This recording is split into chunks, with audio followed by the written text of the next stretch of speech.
What is up, everybody? We're back. Corey Hughes, Bloody History. Continuing on with them family jewels. So,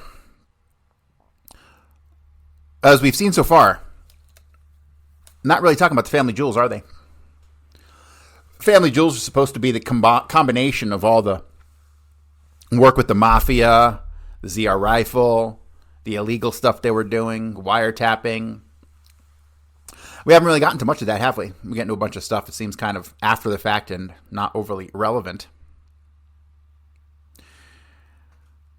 The captivity of Nosenko, I thought, was pretty interesting, how they kept him basically locked up for 2.5, 3 years, something like that. And because they thought he was going to be a double agent, but that wasn't the case, was it? Nope, sure wasn't. And so, we're going to continue. A lot of this was administrative, right? I'm going to do my best to skip all the administrative junk and try to read just the good stuff. But it's kind of hard to tell sometimes. Sometimes you got to read through like 2 pages of stuff before you realize you just wasted your time, right? But that's the nature of research.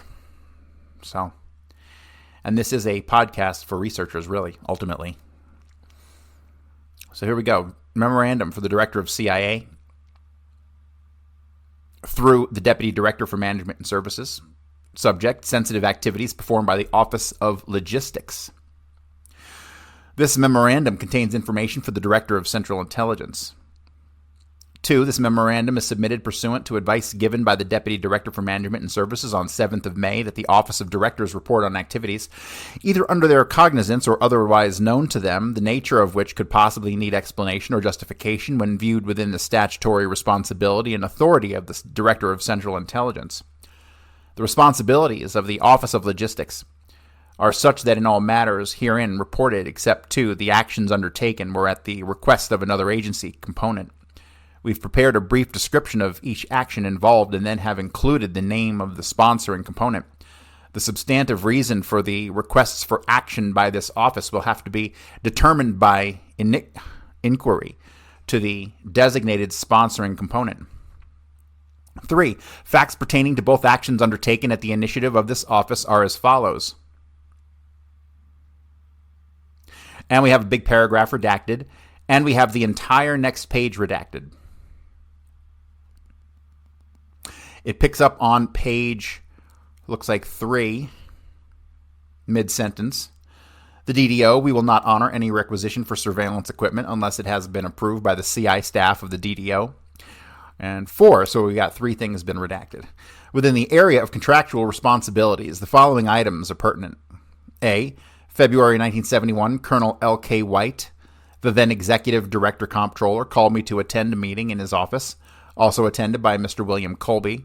Colonel White explained the Technical Services Division had been requested to provide assistance to the FBI for a sensitive project currently designated redacted. Colonel White did not disclose the purpose of the assistance being provided by Technical Services Division, but did instruct me to assist TSD on purely contractual matters. Since the Office of Logistics has no information concerning the mission or purpose of Project Redacted, substantive questions concerning the subject should be addressed to TSD. Other procurement actions accomplished for the FBI are reported below.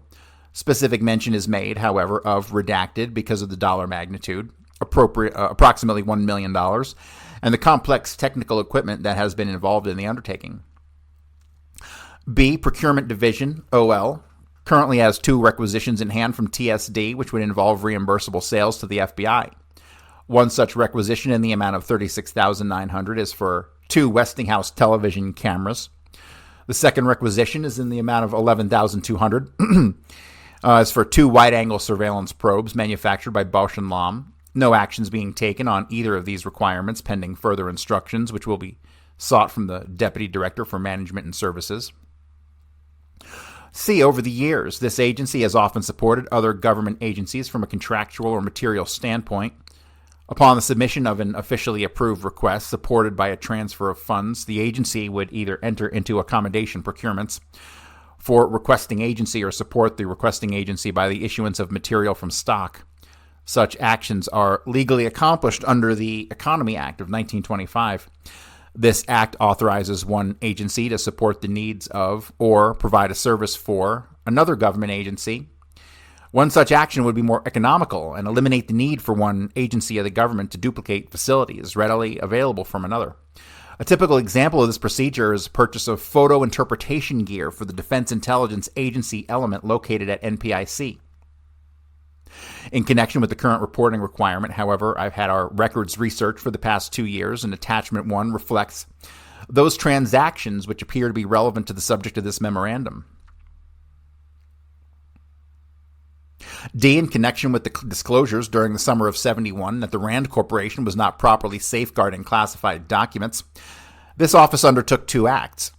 I directed the security officer from our West Coast procurement office at the Moffett Naval Air Station in California to visit the Rand Corporation and satisfy himself that classified material furnished them by the agency was both properly safeguarded and accounted for.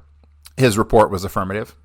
On the 23rd of August, 1971, the senior security officer assigned to this office forwarded a letter to the Rand Corporation stressing and reaffirming the procedures Rand must follow in safeguarding classified information furnished them by the agency.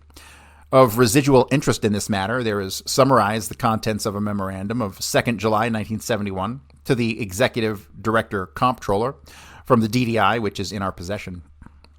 This memorandum reports that FBIS regularly disseminated reports to the Rand Corporation, but that instructions had been issued to cease distribution of classified reports. While no other direct dissemination went to Rand, other USIB agencies, primarily the U.S. Air Force, were passing many copies of DDI products to Rand as authorized under USIB regulations. The memorandum also states that Rand personnel had requested searches and document retrieval from the CRS facility. 5, in connection with action taken for the Office of Security, there are 3 relevant items. A, the Printing Services Division, OL, was requested by the Office of Security to print a book written by Harry J. Murphy, Office of Security. The book was prepared by Murphy under a Brookings Institute Federal Executive Fellowship. The book is entitled Where's What? Sources of Information for Federal Investigators. We've already covered all this.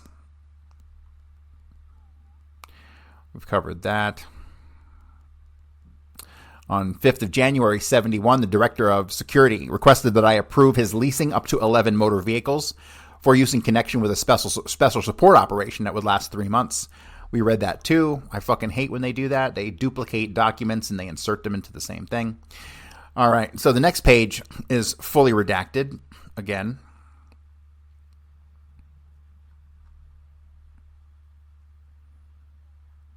Next page ends. Next page is blank. Then we're back to more logistic documents.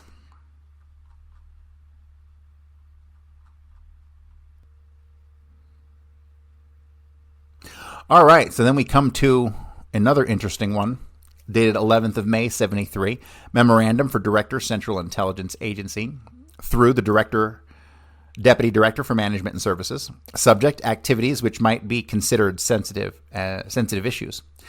I have listed below computer processing projects which the Office of Joint Computer Support has participated in or is aware of and which might be considered sensitive issues. All right, the most sensitive projects. It has them listed here in 4 columns. Project identification, project officer, organization, and telephone, nature of project, and OJCS reason for listing. They actually had a project called Hydra, all right, staffed by Richard Ober of the CI staff. Nature of project, a special project initiated by the director. And the reason for listing was the type of data being collected. So obviously Hydra collected some sort of data. Then you have one called Sanka, S-A-N-C-A, and everyone associated with it is redacted. And it was a machine index to security files, and it was listed because of the type of data in the index. Next, we have another completely redacted title, redacted staffing, and it says the nature of the project is information storage and retrieval of drug-related data. ORD's Project Often, O-F-T-E-N. Ooh, Jim, see if you can find anything on Project Often, O-F-T-E-N. More sensitive projects, redacted, but explained as computer file of drug data. More redactions, and the nature of project is statistical analysis of psychological data. Reason for listing, source of data, contractors are involved with the project. Then it has a heading, sensitivity unknown, but possibly a matter for concern. Everything is redacted. Everything. Then we have another project called Spyder, S-P-Y-D-E-R. The names of the persons associated with it are redacted. And it says data on radio frequencies used for support of in-place monitoring systems, a system to identify unauthorized transmitters. Interesting. And then we have DMVREC, D-M-V-R-E-C is the name of a project, and it's a file of automobile license numbers.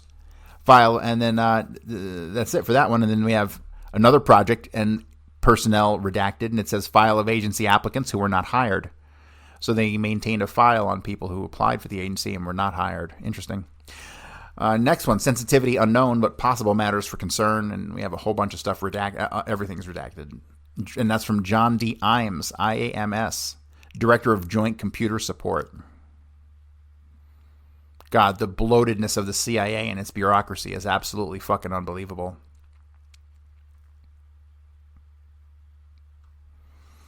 All right, more cover sheets. More cover sheets. From the Special Programs of Division 2 of Mr. Jack J. Keith. Something tells me that's an alias. You remember, all these guys in the CIA have aliases, and a lot of the memorandums that are sent to them are sent to their aliases. Remarks. Forwarded per your request of 7th of May to identify operations that are not clearly within CIA's charter. All of these operations have been... Can't read that word. Something on us levied on us by the Directorate of Operations. Those of perhaps 3 or paragraph 3 have been accompanied by assurances and approval by the then DCI. I gotcha. So the then DCI, when they said that, the then DCI, it means the DCI then said we were all good, but we're not.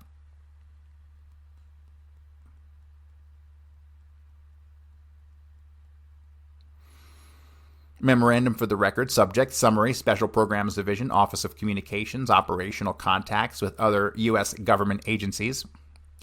1, prior to 1969, the OC Comment, C-O-M-I-N-T, Intercept Unit, which was then in Miami, had relatively frequent contact with the Miami bureaus of the FBI and FCC, Miami Police, and the Miami Beach Police. The staff provided support to these activities in monitoring identification and DF of specific illegal agent transmissions conducted by foreign nationals and American citizens in the greater Miami area. Arrangements for this support were made through the DDOs, and then something's redacted.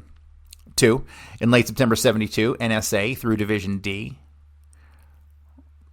of the DDO, requested that the Special Programs Division initiate a hearability survey of certain high-frequency, long-distance commercial telephone circuits between the U.S. and South America.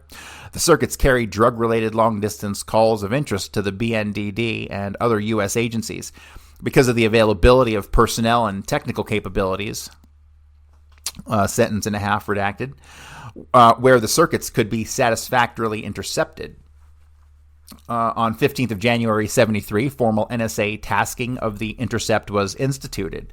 On the 30th of January 73, all coverage was terminated by Division D because of possible legal complications. 3, the Chief and Deputy Chief, SPD, and SPD, Special Electronics Operations, have been engaged in informal technical liaison with operating components of the FBI for a number of years. Initial contacts and arrangements for support of specific activities have been made by the Division D/DDO. Support has been provided in the form of exchanges of technical information on techniques, technical assistance and training, and the loan of agency equipment. In the past several years, support has been rendered to sensitive FBI projects, redacted and redacted. Support has been and is presently being given to FBI projects, redacted. These projects are described in the attached sealed envelope. 4, an operational test of an redacted HFDF system was conducted redacted division. in the early part of summer of 72. A location in Miami Beach, Florida was selected for the tests because of similarity to the actual target site and environment in Saigon. Receiving antennas were placed on the roof of the hotel being used as the receiving DF site. A hotel employee asked why the material was placed on the roof.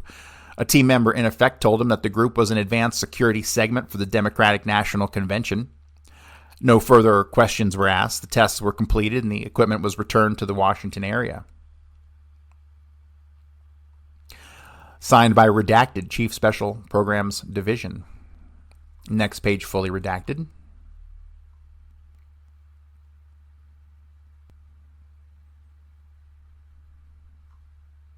Memorandum for the record. Subject, organizational dealings with activities inside the United States. This MFR records organizational dealings with activities inside the U.S. known to this office. In September 72, Redacted requested secure communications in the Miami area with local offices of the Bureau of Narcotics and Dangerous Drugs and Customs. We got a full paragraph redacted here. Then it says communications link was never installed.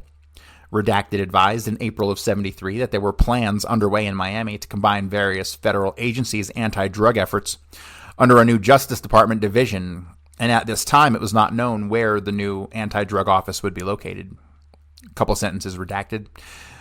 During the Democratic and Republican conventions, Redacted supported requirements levied by the Secret Service concerning names, traces, and other intelligence information relating to subversive influences which might affect those conventions.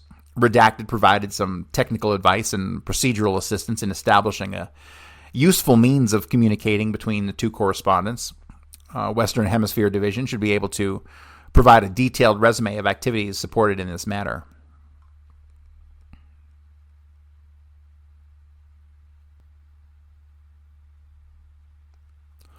All right. Memorandum, 23rd of May, 1973. Memorandum for Deputy Director for Management and Services. Subject, Watergate Principles, direct or indirect involvement. 1. This memorandum responds to the director's request for a report of any involvement in any capacity since 1 January 69 with Messrs. Hunt, McCord, Liddy, Young, or Krogh. 2. I've had none with Hunt, Liddy, or Young. 3. My McCord contact was indirect and occurred sometime during the late 1960s when I was director, Office of Computer Services. I opposed plans for Technical Division, Office of Security under Mr. McCord, to acquire a separate computer for its in-place monitoring system. Redacted of DD and S&T, then ORD, was the computer individual working with ID, and I think would have details. 4. The Krogh contact also was indirect and involved his request first through OMB. That's CIA Fund Foreign Travel on behalf of the Cabinet Committee on International Narcotics Control. Individual phone discussions are noted in the attached. The agency focal points were redacted and redacted. I understand Redacted has forwarded relevant documents. Copies of memoranda from Messrs. Krogh and Redacted and Colby are attached also. Who the fuck were they? They put the director in there and they got guys involved in Watergate, but they redacted somebody in the middle? That's weird. 5. I held a staff meeting yesterday to pass a request to all OPPB employees. One officer who was attending a funeral will not be available till tomorrow. That was from Charles A. Briggs, Director of Planning. Attachment, 23 May 73. All right, now we have a chronology of sorts here. 4th of February 72. Call from Jim Taylor, OMB, re-Bud Krogh and his deputy, Walter Minnick, of the Domestic Council, who plan foreign travel in connection with their narcotics interests. Jim was alerting us to their intention to ask for funds for the travel. 7th of February 72, follow-up from Taylor. Plan 3 to 5 trips for 3 individuals, all in fiscal year 72. Probably cost $10K. Minnick ready to make first trip. Redacted is plugged in. Ex-director said, okay, re-Tehran visit. 7th of February 72, see attached memo from Eagle Krogh Jr. to Bill Colby and follow-on memos from Redacted. 12th of May 72, John Hurley, OMB, called mentioning possible Krogh-Minnick attendance at a Latin American conference on narcotics. He also said Jeff Shepard, White House, was laying on a trip with Redacted for himself, Shepard, and Mark Alger, ALGER, OMB, to Europe. 23rd of June, 72. Redacted commented on Krogh-Minnick interest in getting CA activities, including large-scale PM on narcotics front, redacted pushing small-scale PP. 6th of July, 72, redacted called Notes Say Only, Minnick Hurley Film We Will Send. August 2nd, 72, redacted called reference Colby letter attached, said travel orders ready, need money this PM. No record in my notes as to who was traveling then, but have faint recollection of its being to Mexico City. Redacted and redacted, contacted by redacted. 1st of November, 72, related, redacted call. Again, notes are cryptic. Redacted, GAO-Grace. Redacted, Survey BNDD Problems, Mexico. On Mr. Colby's copy only, 13th of January, 72.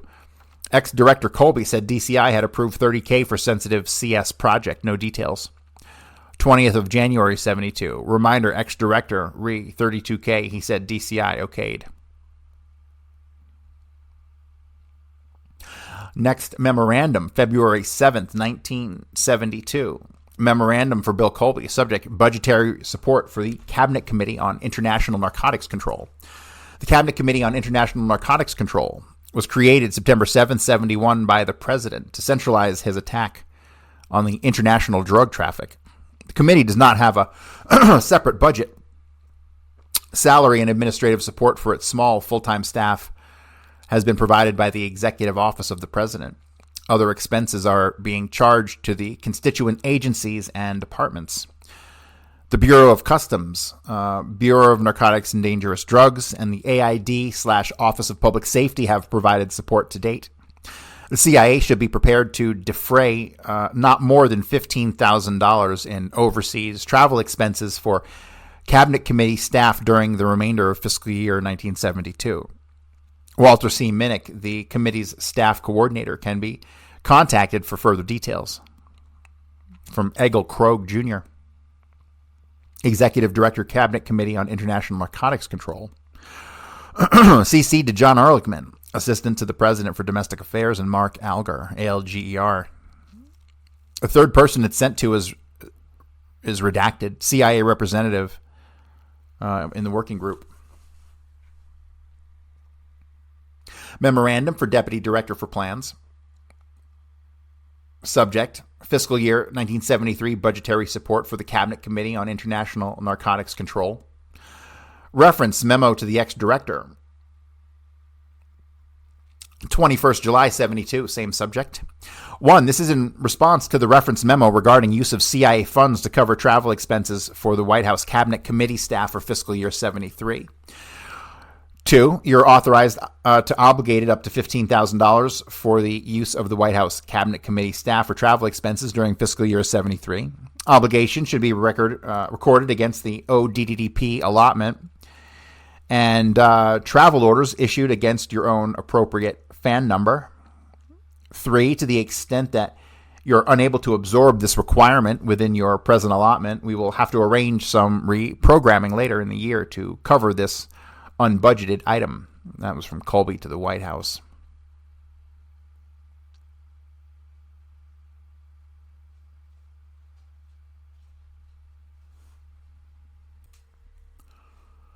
All right, next memorandum. For the Deputy Director of Management and Services, subject contacts with individuals named in the Watergate matter. I don't know that we'll get to Watergate anytime soon as a full-on study. I think it's been done a lot. I don't know how perfectly it's been done. I know Michael Collins Piper did some work on it, but he based a lot of his work on the work of another guy that he talks about on his podcast. If anybody could find me the Michael Collins Piper radio call-in show where he talks about Watergate, I would love to find that again. All right, so 1, I'm addressing this to you instead of to the Director of Central Intelligence, since I doubt the information contained herein is of such significance to warrant his interest, and because it's been on record with the agency since July of 72. However, if you feel that the information is of such interest that it should be forwarded to the Director, I shall put it in the proper format to do so. 2, my only contact with anyone named in connection with the Watergate and related matters was through redacted, a former agency employee now retired living in Winter Haven, Florida. In December 71, Redacted called me from Florida and advised that he wanted to get in touch with Howard Hunt. He said he did not have Hunt's phone number and that it was probably unlisted, but that since Hunt was a former employee, could I contact Hunt and ask him to give Redacted a call? I'd only met Hunt once about 10 years ago before, but I agreed to relay the message. I called Howard Hunt at his home and told him that Redacted did not have his home phone and requested he call Redacted.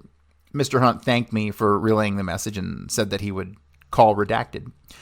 This seemed of little consequence to me in December of 71, but in July of 72, Redacted of the Office of Security contacted me in regard to the FBI investigation of the Watergate situation. At that time, I informed Redacted of the telephone call from Redacted in December 1971. Attached is a copy of the memorandum for the record prepared by Redacted as a result of our conversation. 3, in the summer of 72, I took my family to Disney World in Florida and took that occasion to drop in to see Redacted. Redacted told me in a private conversation that he'd been interviewed 3 or 4 times by the FBI in connection with the Watergate affair, and he related to me his contact with Howard Hunt. On July 19, 1972, after my return from Florida, I reported this conversation to the Director of Security and made it a memorandum for the record. This memorandum was sent to Mr. Colby, and a copy of the memorandum is attached. 4. Other than knowing Mr. McCord through his employment with the agency and meeting Howard Hunt once in about 1959, I do not know, nor have I had any contact with any individuals named or knowledge of related matters now receiving attention in the press. And that's from Charles Kane, Special Assistant to the Deputy Director for Management and Services. Memorandum for the record, 19th July 1972. Subject, conversation with Redacted. 1. While on leave visiting Disney World in Florida, I dropped in to see Redacted, who lives in Winter Haven, Florida. Redacted retired from the agency about 5 years ago on disability due to a serious heart condition. He was with the Office of Security for about 20 years prior to his retirement. 2. During a private conversation, Redacted told me that he had been interviewed 3 or 4 times by the FBI in connection with the McCord-Hunt affair. I asked him why he had been interviewed, and he told me that in late 71, he'd been contacted by Howard Hunt, who suggested that he consider an assignment as security officer for the Republican Party. Redacted visited Washington in January of 72 to discuss the proposed proposition with Howard Hunt, who apparently was acting on behalf of the Republican Party. Redacted furnished a resume to Hunt and discussed the position with him. Ultimately, he decided not to accept the position because he felt that his heart condition would not allow him to become involved in such activity. 3. According to Redacted, during the meeting with Mr. Hunt, they discussed some of the requirements of the job. At that time, they discussed the need for both a positive and a counter-audio program, and a need for a good security system both before and during the National Convention. Redacted indicated that he sincerely believed that the Republican Party did need a security officer and a good security programmer, but felt that he could not afford to accept the job, even though it was a very lucrative offer. Apparently, money was not a problem. 4. When Redacted declined, he indicated that Mr. Hunt asked for any other recommendations he might have. According to Redacted, he told Mr. Hunt that most of the people he knew were still in the agency, but he did furnish the name of Redacted, who might be possibly ready to retire from the agency. 5. Redacted informed me that he assumed that the Bureau obtained his name due to the resume he furnished Mr. Hunt. He said that the Bureau had talked to him on 3 or 4 occasions and that he had written up about 40-page statement concerning his dealings with Mr. Hunt. When asked about Mr. McCord, Redacted said he really did not know Mr. McCord that well and declined any knowledge of McCord's technical capability. 6. Redacted indicated that he had not been in touch with Mr. Hunt since the early part of 1972 and knew nothing of the Watergate operation. He stated that he had gained the impression from the Bureau interview that the technical devices were being removed at the time of the arrest and were not being installed as originally reported. 7. All of the above information was volunteered by Redacted, and I really did not get involved in any discussion on the matter other than to comment that I hated to see the agency's name connected with such an incident in any way. The above conversation took place at a 10 or 15-minute period, and no other discussion relating to this incident was held. It's being reported for the record and for information of the Director of Security, Charles W. Kane. Memorandum for the record, July 1972. Subject, Charles W. Kane. 1. Last week, Special Agent Arnold Parham, P-A-R-H-A-M, of the FBI contacted the acting DDoS. He asked whether or not the subjects worked for the Central Intelligence Agency.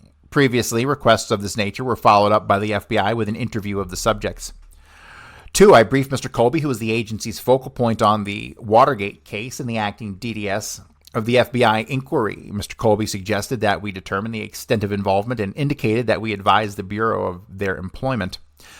3. When Agent Parham was again contacted and advised of the subject's employment with the agency, he indicated that the Bureau does not wish to interview them. The Office of the DDPS will interview Redacted in the same fashion as Redacted was previously interviewed. 5. I called Mr. Kane both at his office and his residence and learned that he is in Florida and will return to duty on 17th of July. I called Mr. Kane this morning to advise him of the inquiry. 6. Mr. Kane stated that he has no firm conclusion as to how the Bureau obtained his name. He stated that he has seen Mr. Hunt only on one occasion in 1959. At that time, Hunt was the chief of station, Redacted. The meeting was occasioned by the fact that Mr. Kane, and in a sentence redacted, Mr. Kane stated further that around Christmas time of 71, he received a call from Redacted who wanted to get in touch with Mr. Hunt. Redacted asked Mr. Kane how he could get in touch with him. Mr. Kane obtained Mr. Hunt's telephone number through telephone information channels, whereupon he passed the number on to Redacted. 7. Mr. Kane stated that he has furnished information that Redacted has talked to FBI on several occasions in connection with the current investigation and that he surmises that the Bureau may have obtained his name from him. That memo is from someone who is redacted, but it says he's the Deputy Director of Security.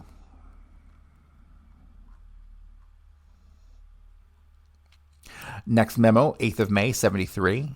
Director of Central Intelligence through the Deputy Director for Management and Services. Subject, involvement in sensitive domestic activities. 1. As chief of the DDS system group prior to 1969, I was involved in providing data processing support for the following sensitive projects.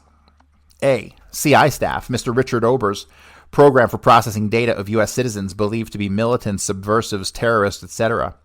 B. The FI staff, Foreign Intelligence staff, an Office of Medical Services program, Redacted, for recording data on foreign and U.S. physicians.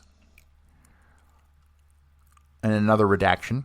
C. A systems group-sponsored program of common concern listing travel of U.S. citizens to and from communist countries.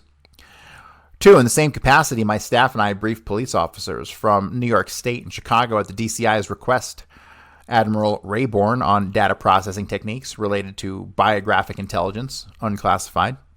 3. As a member of OPPB, I have been aware of 5 programs with possible sensitive domestic overtones. A. DDS&T, ORD's contract with the Redacted, the VIP Health and Behavioral Prediction System. Whoa, what fucking year is this? 1973? And they had a program called the VIP Health and Behavior Prediction System. Interesting. B. DDS&T's, ORD's Project Often, OFTEN, which involved the collection of data on dangerous drugs from U.S. firms. I believe Mr. Helms terminated this program last fall. C. Completely redacted. D. DDST ORD's use of ERTA data to analyze Soviet wheat fields. And E. DDS&T Special Project Staff, the Redacted program. And that was signed by Redacted, of course. Memorandum for Director of Central Intelligence via Deputy Director of Management and Services. Subject, Watergate, Ellsberg, and like matters.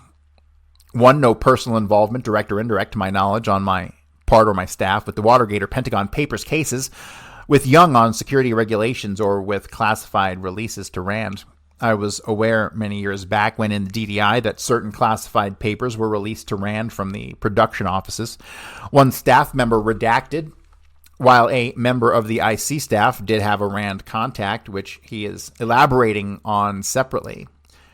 2, there are some sensitive activities or projects of which I am aware which are mighty close to the borderline of legality in terms of agency mission, including A, CI staff Ober project. B, the redacted proprietary redacted. C, an Office of Security Narcotics cover project. And D, a CI staff funding channel project with the FBI. 3, one of my staff officers redacted while in OCI was briefing officers for the Attorney General, but can't recall nothing in his dealing with Mr. Mitchell for which would have had any relevance to the current issues.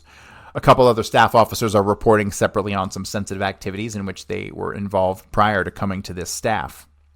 And that is only partially redacted, but you can tell it's from Charles Briggs, Director of Planning, Programming, and Budgeting. It's funny because you can see like the lower half of the letters here.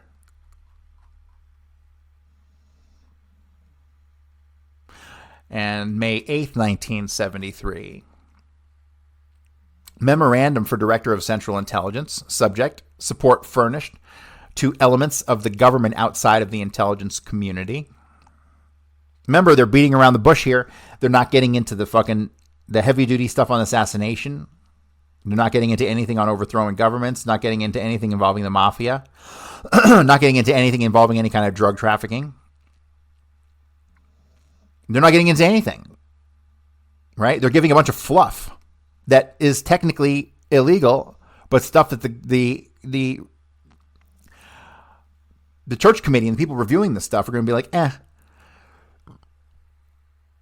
But no, this is a big deal. In fact, they're hiding all the real big stuff is the big deal.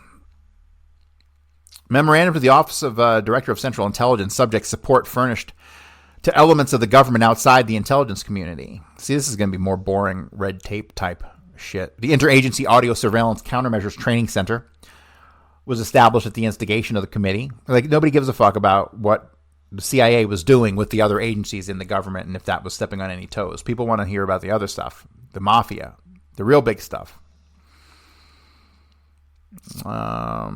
The need for such school had been recognized by the National Security Council's Technical Subcommittee as far back as 1962 and was re-emphasized by the Security Committee of the USIB in their October 1964 report titled Damage Assessment of the Technical Surveillance Penetration of the U.S. Embassy in Moscow. Membership of the TSCC has been confined to agencies and departments who are represented on the USIB. From time to time, other elements of government have indicated their concern over the audio surveillance threat and asked for membership on the committee. In all cases, they've been turned down with the suggestion that they will take advantage of the TSCC's product either through liaison with the security organizations of the committee's members or by nominating students to attend the ITC. During the fiscal year of 1972, the following students were trained. We've got 10 from the CIA, 5 from DIA, a whole bunch of lists from other agencies. The ITC has furnished training only to employees of the agencies and departments of the federal government. State and local police departments have not been detailed to the ITC. All right, now we got some information on the retirement of Howard Hunt. Date of retirement, 30th of April, 1970. System, CIA Retirement and Disability System. Grade and salary at time of retirement, GS-15. Step 8, $28,000 a year. Creditable civilian service used in computing annuity. I don't know what that is. Got a whole bunch of miscellaneous dates here.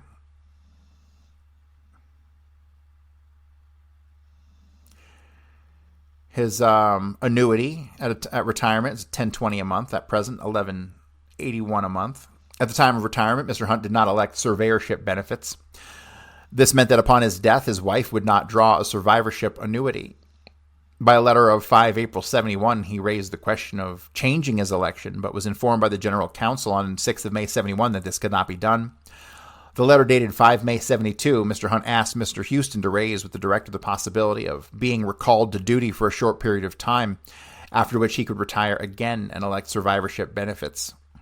By a letter of May 16, 72, Mr. Houston advised Mr. Hunt to call him back to duty solely for the purpose of permitting him to change his survivor benefits would be in violation of the spirit of the CIA Retirement Act.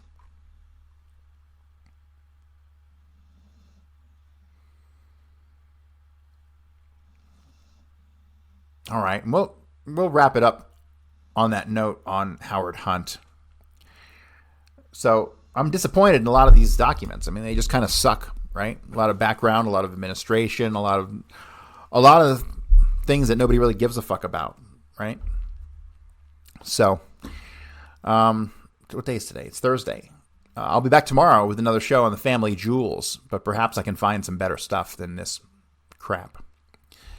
But all right, guys, thanks for tuning in. Please tune in to Bloody History World War II. I sent out a free episode today of Hitler's speech from May 1st, 1933. Really good stuff. And if you want to get a free signed copy of my book, you can sign up for a year for $50 at my Substack, bloodyhistory.substack.com, and you'll get a copy of my book signed, sent to you for free. So thanks, everybody, and I will see y'all tomorrow.